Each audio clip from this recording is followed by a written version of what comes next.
अस्सलामुअलैकुम नाज़रीन, न्यूज़ पाकिस्तान के प्रोग्राम ए टू ज़ी में एक बार फिर हाजिर हैं। मुल्क में जो एक हवा चल पड़ी है पनामा के बाद अकामा, आज हमारे साथ स्टूडियो में मौजूद हैं दो सीनियर मोस्ट जर्नलिस्ट साजिद अज़ीज़ साहब और मुबशिर मीर साहब। मैं अपनी गुफ्तगू का आगाज़ करूँगी इस सुप्रीम कोर्ट के फ़ैसले को लेकर। साजिद अज़ीज़ साहब से पूछना चाहूँगी कि साजिद ये बताइए कि पनामा मुतवक्का एक फ़ैसला था, लेकिन अब पनामा जो है उसका ज़िक्र कम हो गया है, अब अकामे का ज़िक्र हो रहा है, तो इसमें क्या टेक्निकल वजूहात हैं? सुप्रीम कोर्ट ने पनामा के बजाय अकामा पे क्यों अपना फ़ैसला दिया? पहली बात तो ये कि सुप्रीम कोर्ट ने फ़ैसला अकामा पर नहीं दिया, या जैसा कि मुस्लिम लीग नून वाले ये लकीर पीट रहे हैं और ये प्रोपेगेंडा कर रहे हैं, बिल्कुल गलत प्रोपेगेंडा कर रहे हैं कि जी सुप्रीम कोर्ट ने सिर्फ इस बात पर फ़ैसला दिया कि दुबई में जो उनकी कंपनी उनके साहिबजादे ने खोली थी अकामा हासिल करने के लिए, और उनकी 10,000 दिरहम जो तनख्वाह लगाई गई थी वो 10,000 की तनख्वाह उन्होंने क्यों वसूल नहीं की, इस बात पर सुप्रीम कोर्ट ने फ़ैसला दी। मैं समझता हूँ कि ये बहुत ही मज़े का ख़ैज़ बात है। सुप्रीम कोर्ट के जजों को क्यों इस बात की तकलीफ़ होगी कि उन्होंने तनख्वाह क्यों नहीं वसूल की? ये तो कोई बात ही ना हुई। बात सिर्फ इतनी सी है कि फ़ैसला जो दिया गया है, जो हज़ारों जो एविडेंसेस हैं इनके ख़िलाफ़, हज़ारों जो चार्जेस हैं इनके ऊपर, और जीआईटी ने कोई झक नहीं मारी 60 दिनों में, उन्होंने बहुत मेहनत के साथ काम किया और वो बेतहाशा एविडेंसेस लेकर आए हैं, जो एविडेंसेस सुप्रीम कोर्ट की तहवील में पहुंच चुके हैं। और उसके अलावा 2 दर्जन से ज़्यादा सीनियर मोस्ट वकील इस मुल्क के काम कर रहे थे इस केस के ऊपर। जो एविडेंसेस लाना, उनको उनकी स्क्रूटनी करना और उनकी इस बात को इंश्योर करना कि जी जो एविडेंसेस हैं, ये जो इनके ख़िलाफ़ एलिगेशंस हैं, क्या इनकी सेहत ठीक है, ये सही है, मतलब ये गलत तो नहीं है, कोई ऐसे हम कोई कोई गलत चीज़ या कोई बेबुनियाद चीज़ तो हम सबमिट नहीं कर रहे हैं सुप्रीम कोर्ट को। और मैं समझता हूँ वो वकील ही नहीं है जो बेबुनियाद बात को सब वहाँ जाके सबमिट करे, उसकी बुनियाद पर अपने हक़ में फ़ैसला लेने की कोशिश करे। बात तो ये है कि जितने वकील इस्तिखाज़ा उनके पटिशनर के तरफ से काम कर रहे थे, उससे ज़्यादा वकीलों की बहुत बड़ी फ़ौज जो थी वो रेस्पोंडेंट्स की तरफ से काम कर रही थी। यानी नवाज शरीफ के लिए तो बहुत बड़ी फ़ौज थी जो बहुत ही हैवी, बल्कि ये एक और अभी मैं इस बात को भी मैं ज़िम्नन बयान करूँगा यहाँ पे कि नवाज शरीफ के ख़िलाफ़ इस बात की भी तहकीकात होनी चाहिए कि ये जो सरकारी वकील उन्होंने इतने बहुत सारी फ़ौज जो हायर की है, इनको कितने पैसे दिए गए और किस खाते से दिए गए।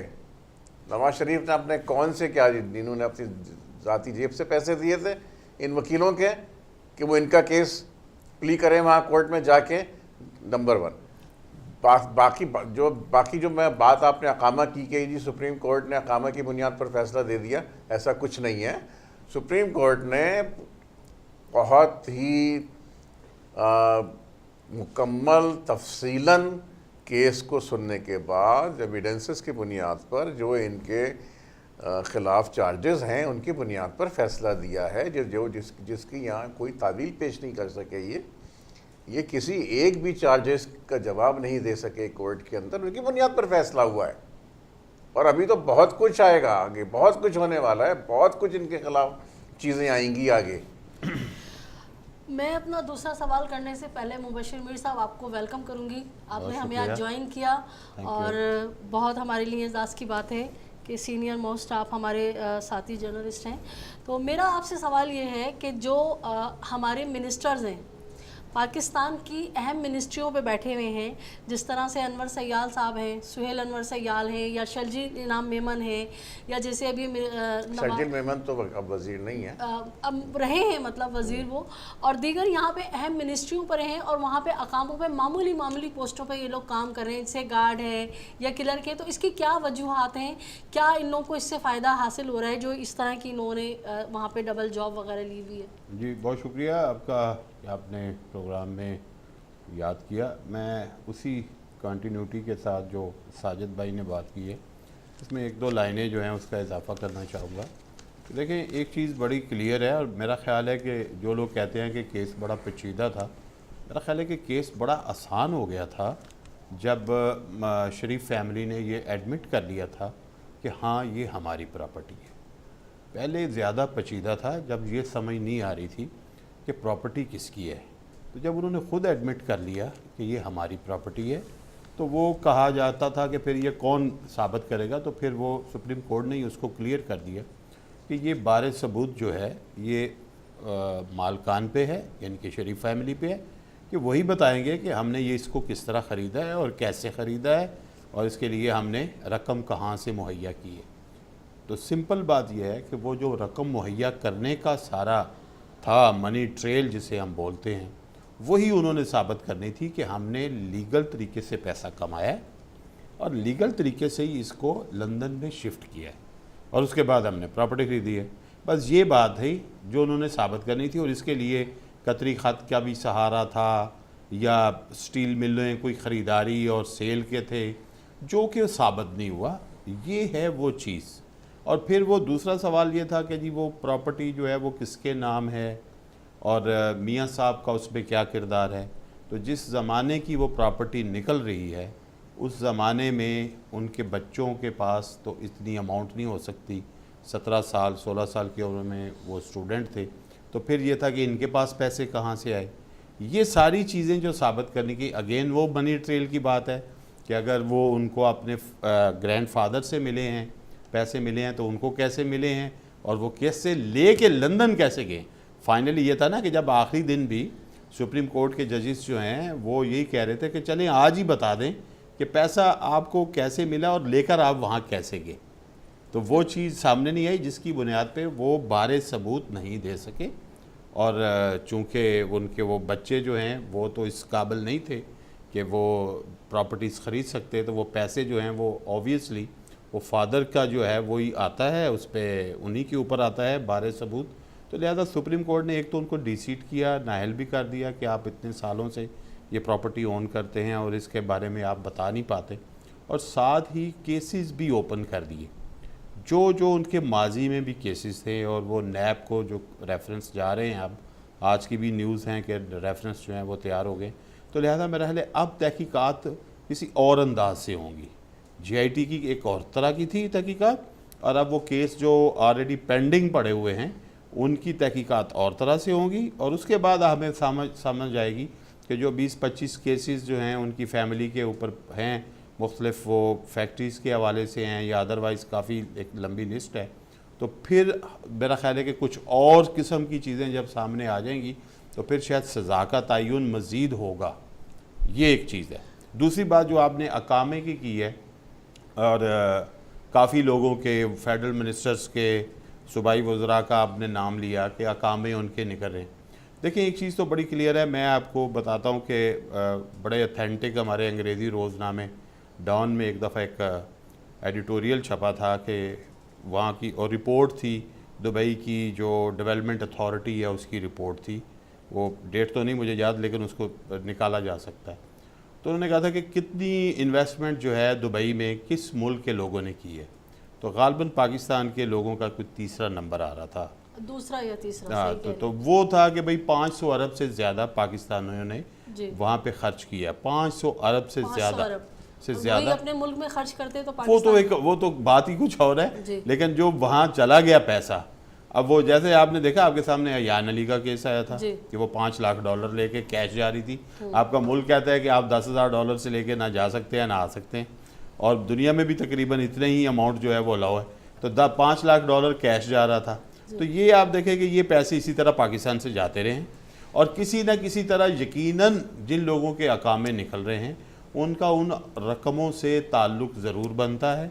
वहाँ पे प्रॉपर्टीज़, बेनाम प्रॉपर्टीज़ जिन्हें बेनामी प्रॉपर्टीज़ कहा जाता है, बेनामी अकाउंट कहे जाते हैं, किसी न किसी नाम से वो किसी और नाम से वो ज़मीनें ख़रीदी गई हैं, अपार्टमेंट्स ख़रीदे गए हैं, विलास ख़रीदे गए हैं, और उसके बाद अगर ऑफिसेज़ भी बनाए गए हैं, बिज़नेस ऑफिसेज़ बनाए जाते हैं, तो फिर उसके बाद आपको एक अलाउ करता है उनका कानून कि इतने आप ले सकते हैं इसके ऊपर वीज़े, उसके बाद फिर वो वीज़े लेने के लिए आप ज़ाहिर शो करते हैं कि मेरे पास जो है ये एक बंदा आ रहा है, मुबशर मीर आ रहा है, तो इसके लिए जी हमारे पास तो सिर्फ गार्ड ही की नौकरी है, तो गार्ड के खाते में नाम डाल दो।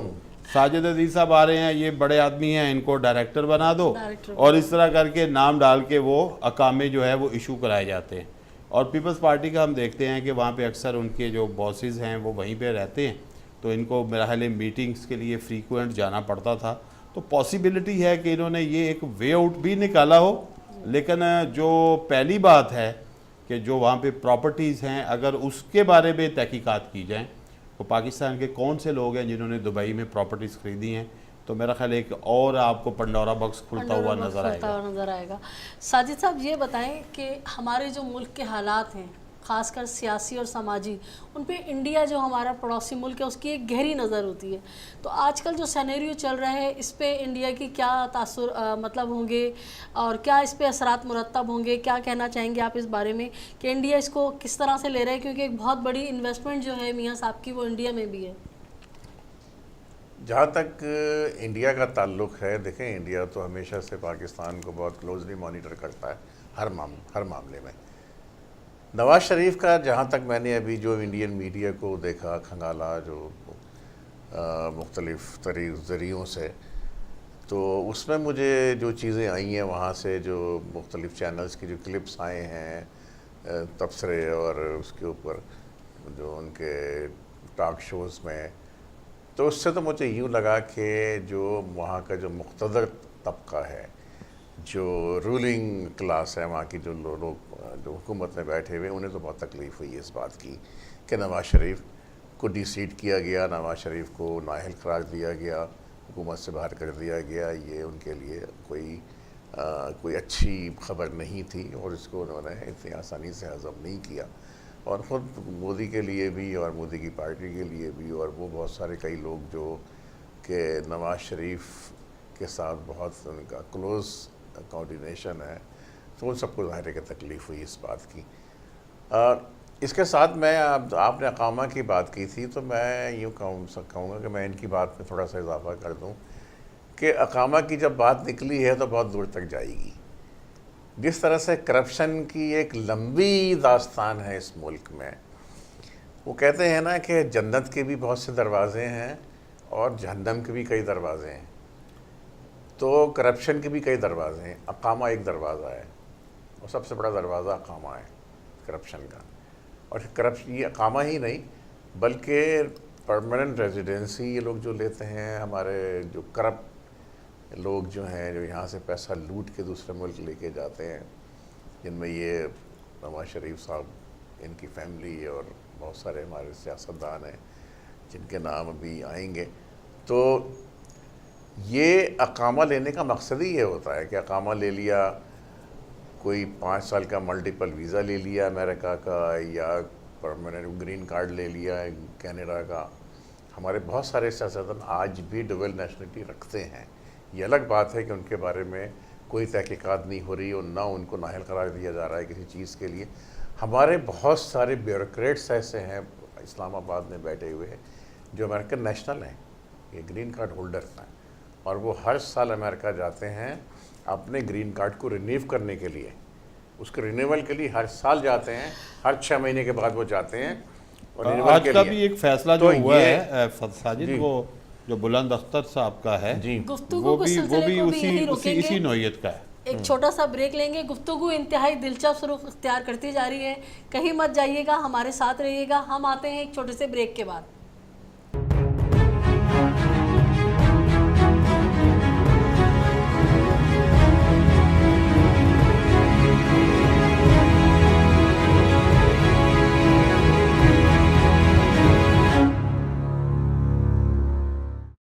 वेलकम बैक नाजरीन। गुफ्तगू का सिलसिला वहीं से जोड़ेंगे। हमारी गुफ्तगू एक दिलचस्प पैराए में दाखिल हो गई है।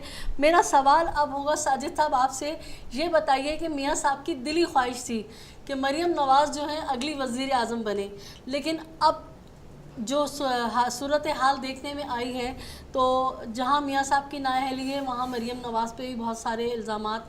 तो अब आप क्या देखते हैं आगे इलेक्शन में मरियम नवाज़ का क्या मुस्तकबिल होगा? मरीम नवाज़ से पहले मैं थोड़ा सा कंक्लूड कर लूँ, जो हम पहले इससे पहले जिस अकामे के ऊपर डिस्कस कर रहे थे कि अकामा क्या चीज़ है और ये अकामा कितनी करामत चीज़ है इन तमाम करप्ट लोगों के लिए जो इस मुल्क की दौलत लूटते हैं, और लूट की जब इनके ऊपर कहीं कोई मुसीबत आ रही होती है तो फ़ौरन भाग जाते हैं मुल्क से, इनको और टिकट लेने की भी फिर जरूरत हाँ नहीं फिर होती। ये अकामा काम आता है इनके। जी यह अकामा जो उन अरब शेखों ने इनको दिया हुआ है किसी न किसी बहाने से, किसी न किसी, क्योंकि आप जहाँ मैं आप देखते हैं कि आप गिरफ्त- देखें, मैं इस बात को बहुत सीरियस लूँगा कि इन हमारे जितने करप्ट लोग हैं इनके करप्शन में ये सारे जो अरब शेख हैं ये बराबर के शरीक हैं। बिल्कुल, ये इनको हर तरह से इनको तहफ़्फ़ुज़ फराहम करते हैं, इनको हर तरह से इनको सहूलियात फराहम करते हैं, इनको दिल खोल के इनकी मेज़बानी करते हैं, करते हैं, फंडिंग करते हैं जी फंडिंग करते हैं। आप जाके देखिए दुबई में ये अरब जो दुबई के जो हुक्मरान तबका है, जो ख़ास तौर पे शेख मोहम्मद साहब जो दुबई के रूलर हैं, उन्होंने इनको कई करोड़ डॉलर के बंगले दिए हुए हैं इनको तोहफे में, और जाहिर है कि फिर वो उसका मफाद भी हासिल करते हैं, उसके बदले में रिटर्न भी उनको मिलता है। पाकिस्तान की दौलत ऐसे तो नहीं लूट रही बुरी तरह से कि वो अरबों डॉलर जो लूट रहे हैं इस कौम के, तो वो कहाँ जा रहे हैं? साइफन ऑफ हो गई, सारा पैसा वहीं जा रहा है ना, सिर्फ स्विट्ज़रलैंड में नहीं जा रहा पैसा, ये सऊदी अरब में भी जा रहा है, ये यूएई में भी जा रहा है, ये यूके में भी जा रहा है, ये अमेरिका में भी जा रहा है, ये कनाडा ऑस्ट्रेलिया में भी सब जगह जा रहा है पैसा। इनको जहाँ कहीं वो मिलता है, जहाँ इनको अपना मफाद नजर आता है, एग्जैक्टली ये वहाँ जाके पैसा जमा कराते हैं। तो ये सिर्फ अकामे की बात नहीं है, परमानेंट रेजिडेंटशिप भी हासिल करते हैं, ग्रीन कार्ड भी हासिल करते हैं, ये यूके की पीआरसी भी लेते हैं, ये सब कुछ हर तरह से इनके पास, इनके पासपोर्ट पे कितने ही कंट्रीज़ के वीज़े लगे हुए होते हैं, इनके पास टिकट्स इनकी जेब में रखे होते हैं। टिकट कौन से, आप यकीन माने कि हमारे एक साबिक एम्प्लॉयर हैं जो कि मीडिया के बहुत बहुत बड़े बादशाह कहलाते हैं, किंग ऑफ मीडिया, उनकी जेब में 5-6 कंट्रीज़ के 15-20 टिकट ओके स्टेटस के साथ उनकी जेब में रखे होते हैं। उनको कब कुछ पता नहीं होता कि कब किस वक्त वो कहाँ फ्लाई करके चले जाएं। पाकिस्तान आते हैं, पाकिस्तान जब आते हैं तो 10 टिकट होते हैं उनकी जेब में, ओके, किसी भी कंट्री का कहीं भी वो जा सकते हैं। तो जब एक मीडिया मैन का ये हाल है, मीडिया वाले का, तो ये जो बड़े बड़े जो बिजनेसमैन हैं, जो ब्यूरोक्रेट्स हैं, जिन्होंने लूट मार के इंतहा की हुई है इस मुल्क में, उनका क्या हाल है? उन्होंने क्या कुछ अरेंजमेंट्स नहीं किए होंगे। परवेज़ मुशर्रफ को देख लें, परवेज़ मुशर्रफ का घर है बाकायदा, इस्तांबुल में भी घर है, टेक्सास में बहुत बड़ा रैंच है इनका, जहाँ इनके साहबजादे इसको चला रहे हैं, इतना बड़ा रैंच है कि पूरी एक एम्पायर है इनकी वहाँ पे। इनके दुबई में भी इनका घर है, कहाँ दुबई में भी इनका घर है, ये कहाँ इन्होंने अपने ठिकाने नहीं बनाए हुए हैं। जितने भी करप्ट लोग यहाँ से जाते हैं तो ये इनके सबके हाइड आउट्स हैं पूरी दुनिया में। ये हाइड आउट्स के ऊपर भी तहकीकात होनी चाहिए और उसके ऊपर भी इनके ये रास्ते भी इनके बंद होने चाहिए। साजिद साहब तो कह रहे हैं कि हाइड आउट्स पे भी जो है वो इन तहकीकात होनी चाहिए, और वो वकला जो हैं जिनको इतनी भारी भारी रकम अदा की गई फ़ीस की मद में, तो बात तो दिल को लगती है। तो आप क्या कहना चाहते हैं कि चाहेंगे कि आइंदा जो है इस पर भी तहकीकात होनी चाहिए? देखें, एक चीज़ तो ये है कि ये केस जो था एक प्रेसिडेंट सेट करने के लिए बड़ा अहम है, और यही सोचा जा रहा था कि अगर ये फ़ैसला जो है एक मुश्किल फ़ैसले की तरफ अगर जाता है, और वो मुश्किल फ़ैसला यही था disqualification of the prime minister, कि अगर ये हो जाती है, जिस पे काफ़ी लोग जो हैं वो मुत्तफिक नहीं थे या उन्हें यकीन नहीं था कि इतना बड़ा फ़ैसला भी हो सकता है, तो फिर ये था कि भाई इसके बाद जो और इतने लोग हैं, सैकड़ों लोग हैं जो जिनके तो पनामा में भी नाम है, और अदरवाइज़ भी जो इतनी बड़ी जो है पाकिस्तान के पिछले 40-50 साल में हम देख रहे हैं कि जो इतनी लूट मार का जो बाज़ार गर्म रहा है और अभी तक है, वो पैसा जो पाकिस्तान में नहीं है, और जो कितने अरब डॉलर जो है वो दुनिया के कई मुल्कों में पहुंचा हुआ है, तो फिर वो तहकीकात का दरवाज़ा भी खुलेगा। और मेरा ख़्याल है कि कुछ अगर बहुत ज़्यादा हमें ओवर एम्बिशियस ना हो, तो बड़ा रियलिस्टिकली भी हम सोचें तो मेरा ख्याल है कि कुछ ना कुछ तो अब एक सिलसिला शुरू होगा, और नैब को और दीगर इदारे जो पाकिस्तान के हैं उनको एफिशिएंट होना पड़ेगा। उसकी वजह है कि जो सुप्रीम कोर्ट ने जो एक मेयार कायम किया है अभी करप्शन के हवाले से, वो बहुत हाई मेयार मुकर्रर किया है कि मुश्किल तरीन जो था फ़ैसला वो लिया, क्योंकि सिटिंग प्राइम मिनिस्टर को डिसक्वालीफाई करना एक बहुत बड़ा फ़ैसला था। तो अब वो यकीनन जो आप कह रही हैं कि पैसा जो बाहर गया वो भी पूछा जाएगा, या लोग जो बाहर इतने बड़े स्टेट्स बना के बैठे हुए हैं उनसे भी पूछा जाएगा। किसी ने अपार्टमेंट्स लिए हुए हैं, किसी ने महल्लात लिए हुए हैं, किसी ने वहाँ पे कई ज़राए से पैसा जो है वो यही ऑफशोर कंपनियों के थ्रू जो है वो जमा कराया हुआ है। लेकिन इसमें एक चीज़ मेरा ख्याल है बड़ी ज़रूरी है कि वो जैसे मीडिया इसकी आवाज़ उठा रहा है और इसी पे आजकल बातचीत भी हो रही है कि जब मियाँ नवाज शरीफ साहब जो हैं उनका एहतसाब हुआ है, उनकी फ़ैमिली का हुआ है, और काफ़ी सालों पे मुहीत जो था उनका सरमाया उसके ऊपर बातचीत हुई है, तो दीगर जो इस तरह के ख़ानदान भी हैं और अदर लोग हैं उनके ऊपर अब बातचीत जो है उसका सिलसिला आगे बढ़ना चाहिए। इसमें मेरा ख्याल है जो सिविल सोसाइटी है उसको बहुत ज़्यादा एफिशिएंट होने की ज़रूरत है। एक है कि हम गुफ्तगू करके इस बात को फॉलो अप कर रहे हैं और इस चीज़ की तरफ निशानदेही कर रहे हैं कि इसके ऊपर इदारे काम करें। यकीनन जो सुप्रीम कोर्ट का फ़ैसला हुआ है उसमें उन्होंने कहा है कि इसी के हवाले से वो मॉनिटरिंग के लिए और थोड़ी स्टीयरिंग के लिए और इसको घेर अप रखने के लिए एक जज जो हैं सुप्रीम कोर्ट के वो इसको जो है वो थ्रू आउट देखेंगे। लेकिन सिविल सोसाइटी के अंदर जो एक गुफ्तगू होती है और ख़ास तौर पर करप्शन के हवाले से जो आवाज़ इतने सालों से उठ रही थी, उसमें जो लोग हैं जो मुख्तलिफ NGOs की सूरत में हो या इंडिविजुअल्स हों, वो लिखने वाले हों या बोलने वाले हों, जैसे हम भी बात कर रहे हैं, तो उनको कंटिन्यूटी के साथ इसको परस्यू करना पड़ेगा ताकि जो पाकिस्तान की दौलत जो है वो एक तो पहले उसके आज से लुटने से बचनी शुरू हो जाए, जो रेशो है लूट मार की एक तो वो कम हो जाए, उसका इतना प्रेशर जो है वो क्रिएट हो। दूसरा जो पैसा बाहर गया है उसको वापस कैसे लाया जा सकता है इसके ऊपर, जो कि बड़ा मुश्किल है। ये बड़ा आसान नहीं है। मैं आपको बताऊं दुनिया में जितने पैसे उनके मुल्कों के कई हुक्मरान लेके बाहर गए थे उनको वापस लाने में सारे कामयाब नहीं हुए, और बल्कि मोस्टली नहीं हुए, कामयाब नहीं हुए। उन मुल्कों में वो पैसा महफूज है। आज की बड़ी इंपॉर्टेंट एक बात थी और वो थी ट्रांसपेरेंसी इंटरनेशनल की एक स्टेटमेंट आई है इसी हवाले से, जिसमें उन्होंने बिल्कुल कहा है कि ऐसी प्रॉपर्टीज़ जो हैं जो UK के अंदर बनी हैं उनकी तहकीकात होनी चाहिए, और जो पैसा इस तरह आया है उन मुल्कों को वापस जाने का भी बात हो सकती है। और उसमें UNO का ख़ास तौर पे एक जो है वो बना भी है, जो स्विट्ज़रलैंड के ख़ुद मिनिस्टर ने कहा था, ख़ुद हमारे वज़ीर ख़जाना इसहाक़ डार साहब ने कौमी असम्बली में 2014 में बयान दिया था कि हम इस पर काम कर रहे हैं। और अभी जो इस दौरान ही जब पनामा का केस चल रहा था तो उसमें भी इसहाक़ डार साहब की बात आई थी कि हम एक प्रॉपर एग्रीमेंट साइन करने के लिए जा रहे हैं कि जिसके तहत जो है वो दुनिया के दीगर मुल्कों में जो पाकिस्तान जो दौलत है उसके बारे में हम मालूमात हासिल कर सकेंगे।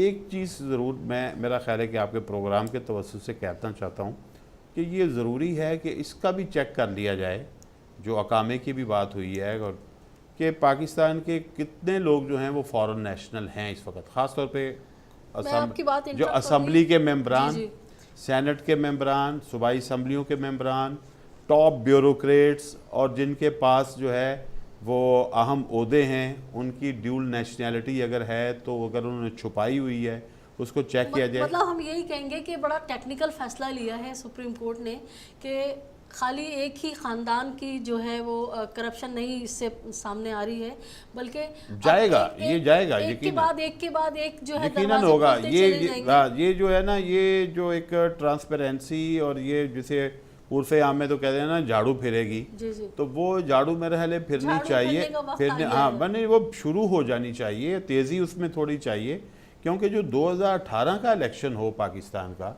कम से कम वो एक डिफरेंट माहौल में हो।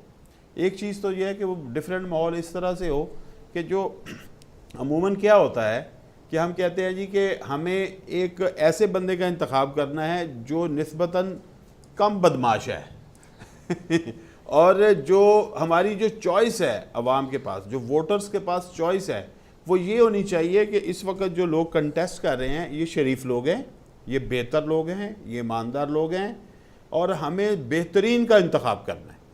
अगर इस लेवल पे हम अहलियत का सिस्टम ले जाएं तो ये पाकिस्तान में जमहूरियत की बका, उसके इस्तेकाम, उसको आगे बढ़ाने का असल ज़रिया हो सकता है। ये जो बार बार हमारे बहुत से सियासतदान बात कर रहे होते हैं, हम निज़ाम बचा रहे हैं, निज़ाम बचा रहे हैं, ये एक्चुअली वो खुद को बचा रहे होते हैं, कोई निज़ाम शाम नहीं बचा रहे होते। जब तक आप रिफॉर्म्स नहीं करेंगे, बेहतर कैंडिडेट जो है वो आवाम के सामने पेश करने का सिस्टम नहीं लाएंगे, उस वक्त तक आप अच्छी पार्लियामेंट जो है वो तश्कील नहीं दे सकते। पार्लियामेंट एक इंस्टीट्यूशन का दर्जा उसी वक्त हासिल करेगी जब उसके मेंबरान जो हैं उनकी अहलियत जो है वो वाकई एक ऐसी हो कि वो लीड करने की सलाहियत रखते हो। अच्छा साजिद साहब, एक सिलसिला ये शुरू हो गया है कि मज़ीद एक दूसरे पे इल्ज़ामात का, कि इमरान खान साहब का कहना ये है कि अब वो खाकान अब्बासी साहब जो अभी मौजूदा निगरां वज़ीर आज़म है और जो नहीं, अभी तो वो इलेक्ट होंगे, अभी तो वो इलेक्ट शहबाज शरीफ साहब जो हैं वो उनको भी अब नहीं छोड़ेंगे। तो और मुस्लिम लीग नून जो है वो इमरान खान पे भी इसी तरह के करप्शन के इल्ज़ामात लगा रही हैं। तो आप क्या देख रहे हैं, आगे माहौल किस तरह बनने जा रहा है और क्या इनका भी इसी तरह से अब एक नए केसेस दायर किए जाएंगे अब्बासी साहब के लिए या शहबाज शरीफ साहब के लिए? देखिए, मैं नहीं समझता कि नवाज़ शरीफ की कैबिनेट में कोई ऐसा आदमी है जिसके हाथ साफ हों। शाहिद खाकान अब्बासी साहब के बारे में शेख रशीद ने सबसे पहले ये कहा था कि जी मैं अब इनके ख़िलाफ़ कोर्ट में जाऊंगा और रेफरेंस फाइल करूंगा LNG का। सही। और LNG का जो एक केस है वो बहुत ऑब्वियस है, क्रिस्टल क्लियर केस है, उसमें कोई इबहम नहीं है। अगर एक मामूली सा ministry of national petroleum and national resources का अगर एक मामूली अफसर भी उसको मुकर्रर कर दिया जाए तो वो भी बिल्कुल दूध का दूध पानी का पानी करके सामने रख देगा। आप ये देखिए कि एक चीज़ मार्केट में, आप हाउस होल्ड, आप भी हाउस होल्ड हैं, आपको भी पता है, आप भी घर का सौदा ख़रीदती होंगी, खैर है, तो आपको पता है कि यही चीज़ एक दुकान से बल्कि 10 दुकानों से सस्ती मिल रही है। बिल्कुल। फिर जानते बूझते आप वही चीज़ डबल कीमत पे किसी एक दुकान से ख़रीद रही हैं। तो क्या मकसद है इसका? आप क्या बताना चाह रही हैं? आप क्या करना चाह रही हैं? आप कभी भी नहीं खरीदेंगी वो डबल कीमत में, ठीक है ना? मैं ये बिल्कुल एक चीज़ मुनासिब रेट में मिल रही है तो हम क्यों उसको महंगा खरीदें? नेचुरल सी बात है, ऑब्वियस है कि आप वो सौदा दूसरे महंगे दामों नहीं खरीद, और फिर उसके अलावा उस सौदे को प्रोटेक्ट करने के लिए आपने कैसी कंडीशंस डाल दी हैं कि अगर आपने उस सौदे को बैकआउट किया तो आप डिफ़ॉल्टर हो जाएंगे। और आपको, अच्छा पहले तो ये कि उन्होंने बेतहाशा, हम तो आर्टिकल लिख लिख के थक गए, पूरे मीडिया ने शोर मचाया, कोर्ट में भी बात गई, बहुत कुछ हुआ, लेकिन इन्होंने उस एग्रीमेंट को पब्लिक नहीं किया आज तक कि बताइए भाई ये एग्रीमेंट है क्या, क्यों आपने कौम को इतने में रखा हुआ, इतने नहीं, बहुत बड़े बोझ पे लाद दिया आपने, या LNG का मुआहदा करके। ये कौम जो है पैसे इसके ये भुगतान तो ये तो भुगतेगी कौम। बिल्कुल। शाहिद खाकान अब्बासी तो बकरा ज़िबा करके अपनी बोटी लेके अलग हो जाएंगे, ये भुगतेगी कौम। ये जो कॉन्ट्रैक्ट किया है कतर के साथ महंगा तरीन, तो ये जिस देखें आप पीपल्स पार्टी के दौर में रेंटल पावर प्लांट जो आए थे, और उसमें एक साहब का नाम ही रेंटल पावर नाम रख दिया गया उनका। जी बिल्कुल। तो मुझे बताइए उसमें 100 अरब रुपए एडवांस कर दिए गए थे जी, और नेशनल बैंक को तकरीबन दिवालिया कर दिया गया था। तो ये इफ्तिखार मोहम्मद चौधरी साहब का ही कारनामा था ना कि उन्होंने आके ये फैसला दिया, उन्होंने ऑर्डर दिया गवर्नमेंट को उस वक्त की कि जी ये फौरी तौर पे ये पैसे वापस लिए जाएं जिनको आपने ये एडवांस किए हैं 100 अरब रुपए। वो 100 अरब रुपए उन्होंने वापस दिलवाए, वहाँ से उनसे वापस लिए गए। और कई रेंटल पावर प्लांट जो आए थे, जैसे काया बेक टर्किश पावर प्लांट आया था जो रस्टिंग जो वहाँ पोर्ट पे था, उसने कोई प्रोडक्शन शुरू नहीं थी, कोई बिजली वो नहीं दे रहा था, और वो आके और उसके मीटर चल रहा था और खूब पैसे बन रहे थे। तो भाई ये सब क्या है? आंखों में धूल झोंकी जा रही है, पब्लिक खुद देख रही है कि बिजली तो 2 मेगावाट नहीं दे रहे और आपने मिलियंस ऑफ डॉलर्स उनको पे कर दिए हैं।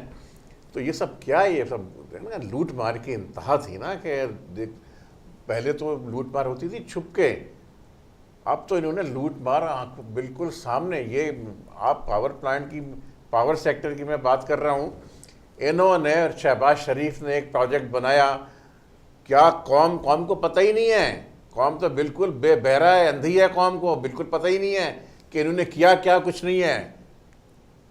क्या किस तरह की लूट मचाई है इन्होंने खानपुर कैनाल के ऊपर एक 2.5 अरब रुपए का एक पावर प्रोजेक्ट बनाया, और जब उसको जब वो कंप्लीट हो गया, उसमें जब पानी छोड़ा गया नहर में, तो वो महज 2 मिनट के अंदर, आप उसकी क्लिप देख सकती हैं, महज 2 मिनट के अंदर वो पूरा प्रोजेक्ट जो है वो डूब गया।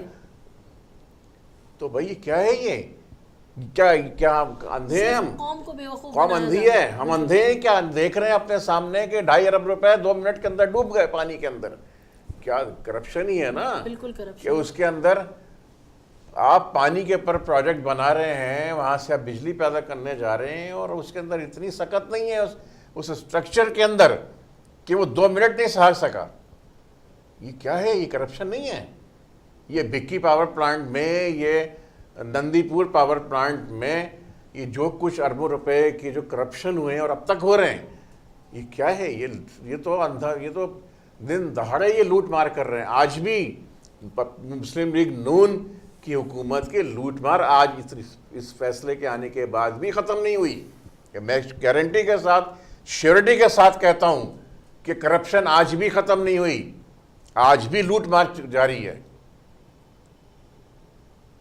तो ये कहना कि जी हमें डिसीट कर दिया गया, हमें निकाल दिया गया, हमारा कोई कसूर नहीं था, फला था। आपने अभी एक सवाल मुझसे पूछा कि मरियम नवाज का सियासी मुस्तकबिल क्या होगा। मरियम नवाज का सियासी मुस्तकबिल कोई था ही नहीं। क्या किया उन्होंने, मुझे आप बताइए। बिल्कुल, हमारे यहाँ तो कोई कारकर्दगी नहीं देखी जाती है और वो सियासतदान बन जाते हैं।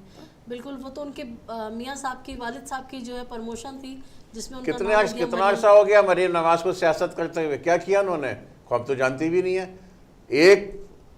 एक ट्रायल के तौर पर एक प्रोजेक्ट आया उनके पास कि 100 अरब रुपए मख्तस किए गए अनएम्प्लॉयड्स के लिए, कि जिनको नेशनल बैंक के थ्रू लोन दिए जाने थे। जैसे एक येलो कैप टैक्सी स्कीम इन्होंने शुरू की थी, उसी तरह से ये 100 बिलियन वाली स्कीम की। अल्लाह जाने वो कहाँ गए, किसको पैसे दिए, किसको लोन दिए, क्या मुझे नहीं पता, शायद इनको पता होगा कि किसको लोन दिए गए। दिलचस्प मराहिल में दाखिल हो गई है। हमारे साथ रहिएगा, हम मिलते हैं एक ब्रेक के बाद।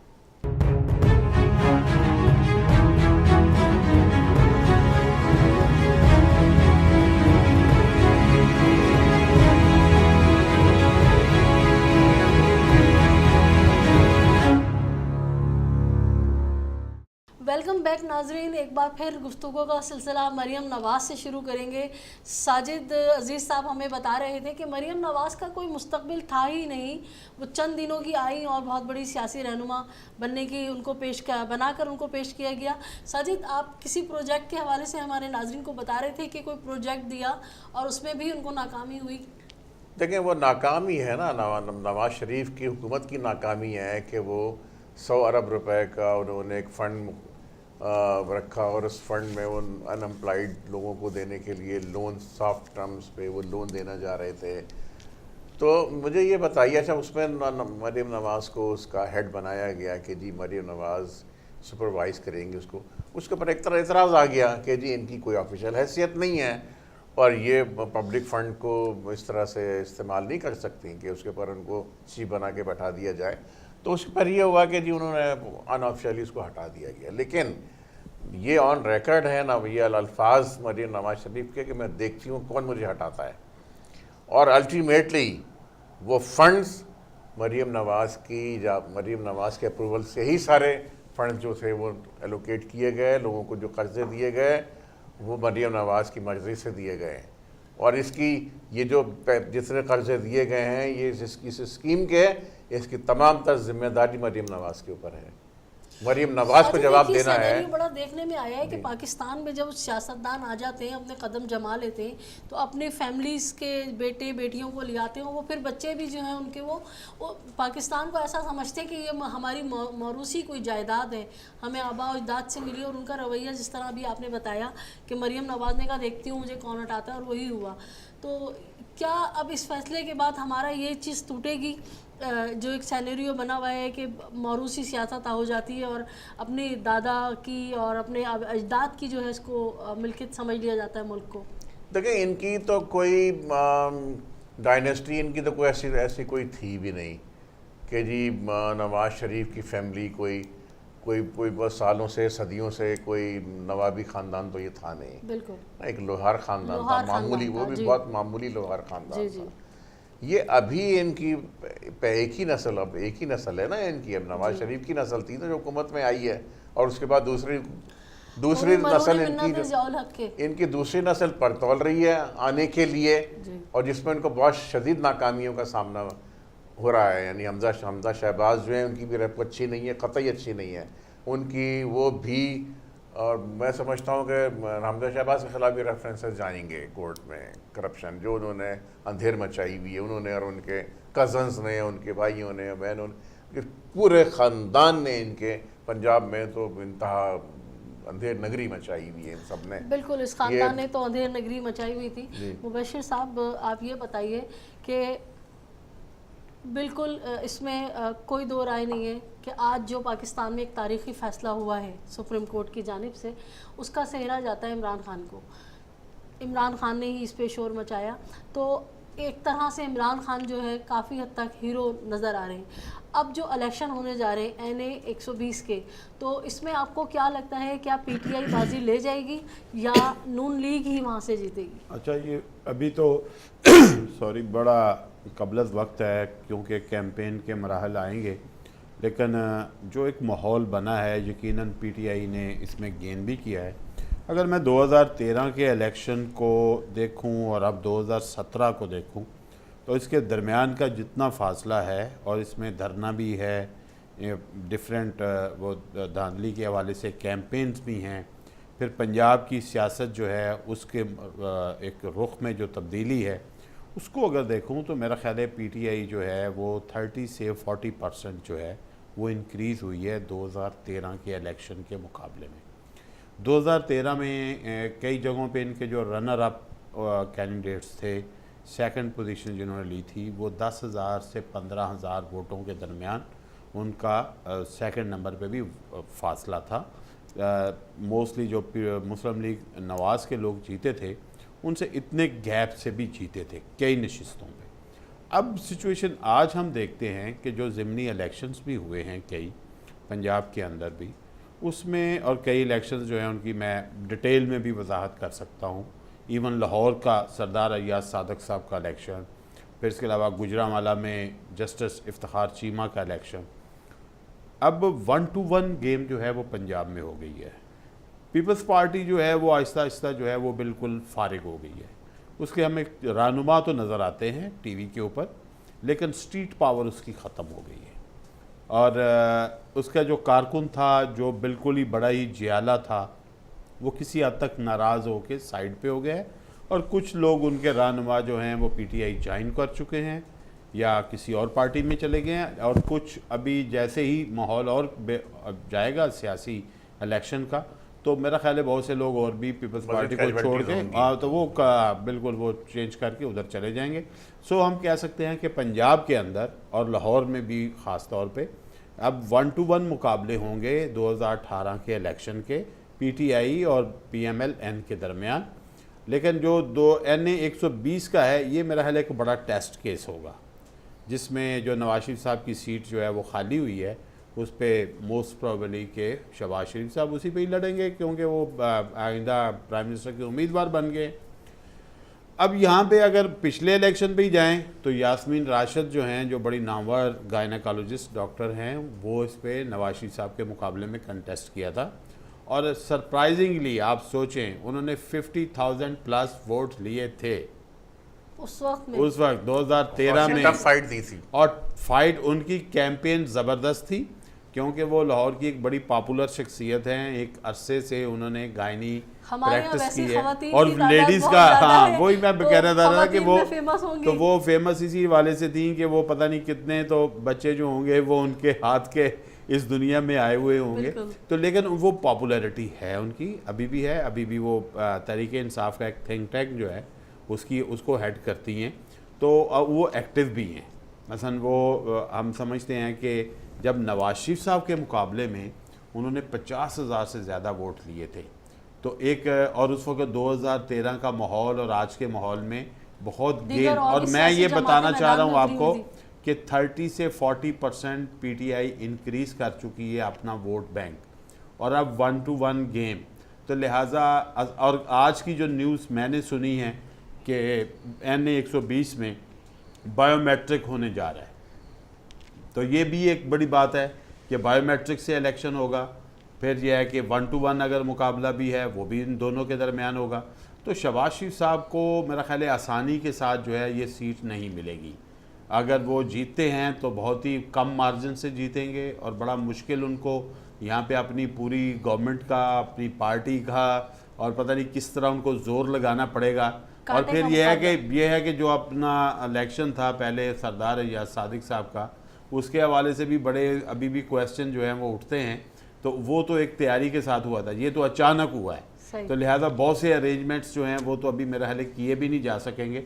और अगर वाकई बायोमेट्रिक होता है, एक तो वो एग्जाम्पल सेट होगा, ट्रांसपेरेंसी होगी, कोई भी जीत जाए, हाँ वो शहबाज शरीफ साहब भी जीतें या यास्मीन राशिद जीतें, तो लेकिन यह है कि एक मुश्किल सूरत हाल होगी। और एक मुश्किल और होगी, वो भी मैं निशानदेही कर दूँ।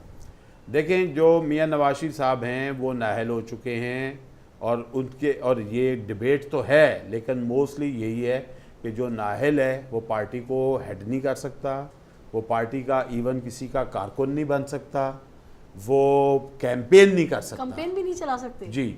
अब अगर इलेक्शन कमीशन इसको इतना मॉनिटर करेगा तो मियां नवाज शरीफ साहब के लिए वहाँ उस हल्के में जाके ख़ताब करना भी एक मुश्किल सूरत हाल होगी। ठीक है। अच्छा, इसी में एक मुख्तसरन थोड़ा सा बता दें कि बीच में मुझे जहन में आपके सवाल बात से आ गया कि जब पार्टी के सरबराह को ही नाअहल करार दे दिया गया है तो क्या पार्टी ही नहीं ख़त्म हो जाएगी? उसका इस पे क्या असर आता है? जी, एक तो बहुत चीज़ है कि इसके ऊपर भी आज भी सवाल उठा है, मेरा ख्याल है कोई पटिशन में जा रहा है कि उनके नाम पे पार्टी रजिस्टर्ड है, तो वो रजिस्ट्रेशन भी उनकी मनसूख हो जाएगी, जबकि वो अपना नया वहाँ पे सदर जो है उसका नॉमिनेट करें किसी को, या पार्टी एक नया अपना सदर चुन के उसका इंतखाब जो है वो भी उन्हें करना पड़ेगा, वो वहाँ पे जाएगी और रजिस्ट्रेशन जो है वहाँ पे चेंज होगी। ये पार्टी तो नाम चेंज करे, ये ना पार्टी या फिर पार्टी अपना नाम चेंज करे और एक नए नाम से रजिस्टर्ड हो। तो लिहाजा ये मुसीबत जो है अभी और बढ़ती हुई नज़र आ रही है। तो मियाँ साहब के लिए काफ़ी मुश्किल होगा PMLN के लफ्ज़ को यूज़ करना, नंबर 1, क्योंकि पार्टी सरबराह नाअहल हुए हैं, तो लिहाजा उस चीज़ को किस तरह कवर किया जाएगा। फिर कैंपेन ना करने की उनके ऊपर एक कदगन ना लग जाएगी, और मुकाबला जो है वो भी टस। तो लिहाजा 120 का जो इलेक्शन है NA 120 का, ये भी एक लाइन नई सेट करेगा, 2018 के इलेक्शन का ट्रेंड सेट करेगा, और एक बड़ा ही मेरा ख्याल है कि गर्म जोशी वाला लाहौर का सियासी माहौल नज़र आ रहा है मुझे आइंदा 1 महीने के अंदर अंदर। और देखते हैं कि फिर जो है वो मैदान किसके हाथ लगता है। नाज़रीन, गुफ्तगू का सिलसिला बहुत दिलचस्प मराइल में दाखिल हो गया था, लेकिन क्योंकि दामन वक्त में अब इतनी इजाज़त नहीं है, इस सिलसिले को यहीं रोकेंगे और फिर किसी वक्त दोबारा न्यू अपडेट के साथ हाजिर होंगे। उस वक्त तक के लिए नजम ज़हरा को इजाज़त दीजिए। अल्लाह निगहबान।